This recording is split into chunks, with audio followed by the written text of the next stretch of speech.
नमस्कार बंधुरा आज तैरी करब बांगालिर अति प्रिय आलू पोस्त जेटा गरम भात किंबा लुचि रुटी परोटार संगे खेते दारुण लागबे। और এইভাবে যদি आलू पोस्त बानानो হয় তাহলে তার স্বাদ কিন্তু একদমই আলাদা হবে। তাহলে চলুন শুরু করি আজকের এই রেসিপি। आलू पोस्त तैरी करार जन्य आमी एखाने 750 ग्राम आलू खोसा छाड़िए एरकम छोटो छोटो टुकरो करे केटे धुए रेखेछि। तारपर गैस अन करे कड़ाइয়ের মধ্যে দিচ্ছি পরিমাণ মতো সরষের তেল। फोड़ने देव हाफ चा चामच परिमाणे 5 फोड़न और देव दुटो शुकनो लंका। फोड़नटा भाजा भाजा हो जाओयार पर एर मध्य दिচ্ছি टुकरो करे काटा आलू।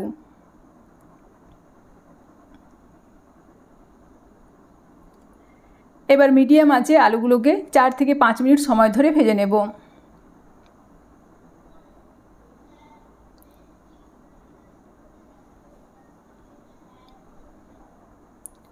আমি মিডিয়াম আঁচে 4-5 মিনিট সময় ধরে আলুগুলোকে ভেজে নিয়েছি।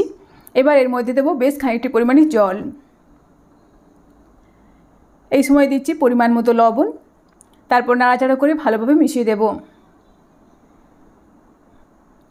এই আলু পোস্তটা কিন্তু একটু ঝোলঝোল হবে, সেজন্য জলের পরিমাণটা একটু বেশি দিতে হবে। এবার গ্যাসের আঁচ কমিয়ে ঢাকা দিয়ে 2-3 মিনিট ঢেকে রান্না করব যাতে আলুগুলো সেদ্ধ হয়ে যায়। আর এই সময় পোস্তটা বেটে নেব, সেই জন্য মিক্সার গ্রাইন্ডারের এই ছোটো জারটার মধ্যে দিচ্ছি 6 চামচ পরিমাণে পোস্ত। প্রথমে পোস্তটাকে একটুখানি গুঁড়ো করে নিয়েছি, তারপর এর মধ্যে দিচ্ছি কিছুটা জল আর দেব দুটো কাঁচা লঙ্কা। তারপর পোস্তটাকে বেটে নেব, তবে একদম মিহিভাবে কিন্তু পোস্তটাকে বাটবো না। পোস্ত বাটা হয়ে গেছে, এদিকে ঢাকা খুলে দেখে নেব আলুগুলো সেদ্ধ হয়েছে কিনা। এই দেখুন আলুগুলো কিন্তু ভালোভাবে সেদ্ধ হয়ে গেছে। এই সময় এর মধ্যে বেটে রাখা পোস্তটাকে ঢেলে দেব, তারপর নাড়াচাড়া করে ভালোভাবে মিশিয়ে দেব। আর এই সময় কিন্তু গ্যাসের আঁচটাকে মিডিয়ামে রাখা আছে। নাড়াচাড়া করে ভালোভাবে মিশিয়ে দিলাম। এবার এর মধ্যে দেব কয়েকটা চেরা কাঁচা লঙ্কা।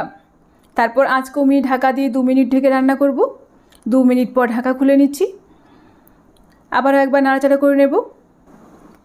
এই আলু পোস্তটা কিন্তু এরকম ঝোলঝোলে হবে, এর থেকে আর বেশি শুকনো করব না। এবার সবশেষে এর মধ্যে দেব 1 টেবিল চামচ পরিমাণে কাঁচা সরষের তেল। তারপর নাড়াচাড়া করে ভালোভাবে মিশিয়ে গ্যাসের আঁচ বন্ধ করে 2-3 মিনিট স্ট্যান্ডিং টাইমে রেখে দেব। তৈরি হয়ে গেল আমার আজকের রেসিপি বাঁকুড়া স্টাইলে আলু পোস্ত। আপনারা দেখতেই পেলেন আমি কিভাবে এই আলু পোস্ত তৈরি করলাম। এভাবে আপনারাও একবার বাড়িতে বানিয়ে খেয়ে দেখুন। এটা গরম ভাত কিংবা লুচি রুটি পরোটা যে কোনো কিছুর সঙ্গে খেতে দারুণ লাগবে। ভিডিওটি ভালো লাগলে অবশ্যই একটা লাইক করবেন, বন্ধুদের মধ্যে শেয়ার করবেন এবং কমেন্ট করে জানাবেন। ভালো থাকবেন, সুস্থ থাকবেন। ফিরে আসছি নেক্সট পর্বে অন্য কোনো ভিডিওর সাথে। ধন্যবাদ।